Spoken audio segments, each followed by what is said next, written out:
Hi guys! Welcome back to my video. Ian here. Oops.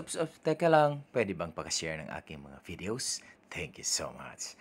Okay guys, so for today's video, ipapakita ko nga sa inyo itong aking halamang okra or lady fingers. Okay, alam nyo ba na ito guys ay meron siyang maraming health benefits. Kung tawagin ito sa Malaysia ay bindi. Yun. Ang bindi ay good for the eyes, then healthy skin, helps in production of RBC, the vitamin folate B9. Ayan.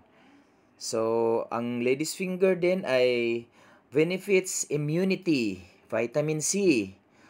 Okra helps in weight loss. Ayan. So, ang daming health benefits guys. Alam mo ba ang bendy ay nakaka-relieve ng constipation? Ayan, kasi mayaman siya sa fiber.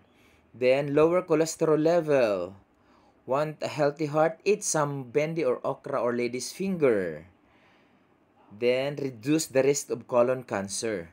So, yan yung mga benepisyo pag kumain tayo ng okra, guys. Kaya, kain na.